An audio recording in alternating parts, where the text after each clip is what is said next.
तो आप ये जरूर कहेंगे कि उधर के लोगों में दम नहीं है, इसलिए पूरी ताकत के साथ बोलना है।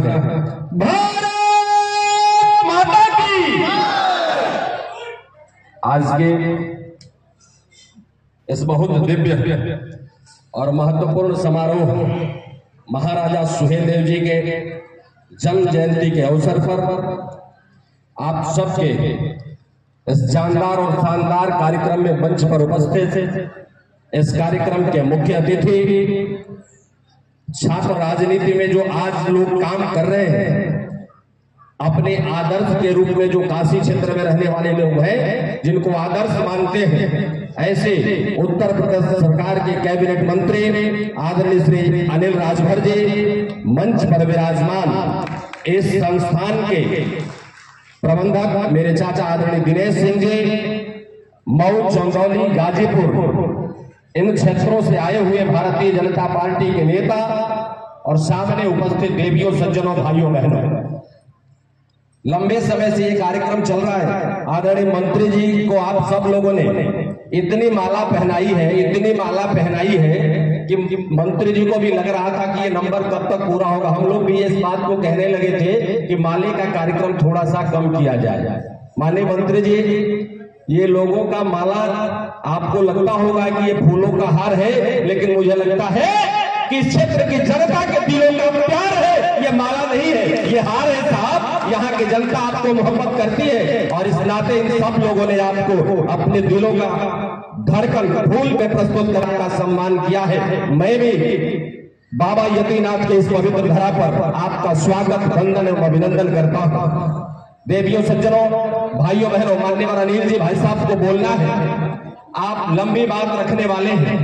मैं सर कल जब कार्यक्रम की चर्चा मिठू जी से मेरी जब हुई तो मैं महाराजा सुहेलदेव साहब को पढ़ रहा था। मैं पढ़ते पढ़ते विकिपीडिया पर एक स्थान पर गया जहां लिखा था, महाराजा सुहेलदेव जब जातियों का वर्गीकरण नहीं हुआ था तो थारू, वैश्य और राजपूत समुदाय से आते थे। इसलिए महाराजा सुहेलदेव केवल राजभर समाज के नहीं है, संपूर्ण क्रांतिकारी भाव रखने वाले, जो देश की अस्मिता की लड़ाई लड़ने वाला वर्ग है, इस सब समाज के महाराजा थे।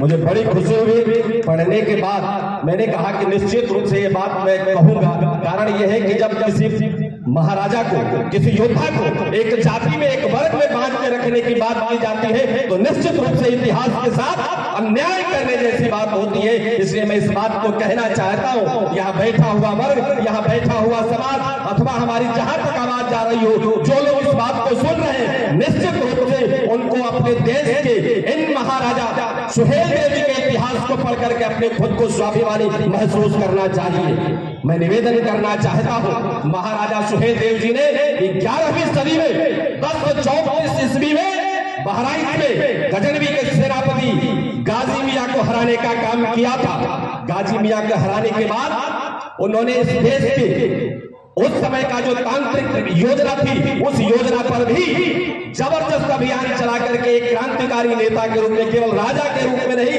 एक क्रांतिकारी नेता के रूप में आपने देश में पहचान बनाई थी। अभी भाई साहब बोल रहे थे, विषय थोड़ा सा डाइवर्ट हुआ था, मुझे लगा आप वही कहने वाले हैं। आपकी बात को केवल पूरी करना चाहता हूं, पूरी करने के बाद अपनी बात समाप्त करूंगा। जब महाराजा सुहेलदेव जी ने अपना शासन काल प्रारंभ किया था, उस समय केवल क्षेत्र ये उत्तर प्रदेश नहीं हुआ करता था। उस समय पूरा अवध से लेकर के रीवा तक का राज्य महाराजा सुहेलदेव का था। इसमें रहने वाली हर जातियां, हर वर्ग के राजा जो महाराजा सुहेलदेव, लोग कहते हैं महाराजा सुहेलदेव, ये राजनीतिक लोग महाराजा सुहेलदेव के कद को छोटा करने का प्रयास करते हैं। ये कहते हैं ये राजभर समाज के नेता थे। मैं कहता हूं महाराजा सुहेलदेव पूरा अवध और रीवा तक के राजा थे, केवल एक जाति के राजा नहीं थे। यह बात हम सबको अभिमान के साथ कहना चाहिए। केवल महाराजा सुहेलदेव राजभर जी को अपने पास बांध के नहीं रखना चाहिए। 11वीं सदी के सबसे बड़े सम्राट के रूप में यदि किसी व्यक्ति की पहचान है देश और दुनिया में, केवल भारत में नहीं, 11वीं सदी के सबसे बड़े सम्राट के रूप में किसी राजा की पहचान बनी थी, उस समय श्रावस्ती के राजा महाराजा सुहेलदेव जी का नाम आया करता था। गजनवी के भांजे सलार मसूद एक आताताई व्यक्ति था। हिंदू समाज की महिला बेटियों को के साथ छेड़छाड़ करने के संदर्भ में कई बार अभियान चला, लोग उसके खिलाफ आवाज नहीं उठाया करते थे। महाराजा सुहेलदेव ने गजनवी के भांजे सलार की भी हत्या करके पूरे समाज को भय से निजात दिलाने का काम किया था।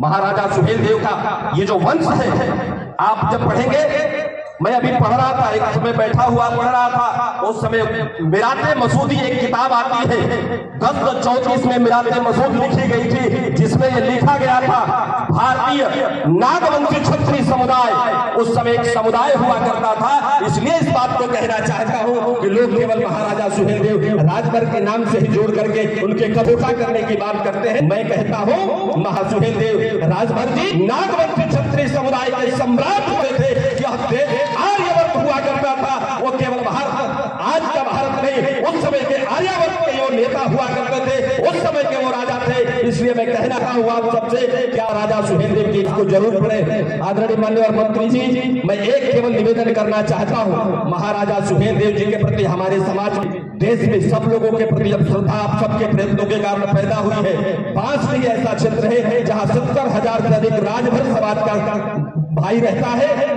पूरे बांसडीह क्षेत्र में एक कोई स्थान देख करके महाराजा सुहेलदेव जी की एक बड़ी प्रतिमा लगा करके, ताकि उस प्रतिमा के साथ लोगों की प्रेरणा जुड़े, लोगों की आस्था जुड़े, इसका मैं निवेदन करना चाहता हूं। आप सब इस कार्यक्रम में आए, आप सबका आभार प्रकट करते हुए आदरणीय मंत्री जी को प्रणाम निवेदित करते हुए अपनी बात को पूरी करता हूं। बहुत बहुत धन्यवाद। बहुत बहुत धन्यवाद। समय बहुत कम है और समय में 2 मिनट में दूंगा। हम लोग के गार्जियन श्री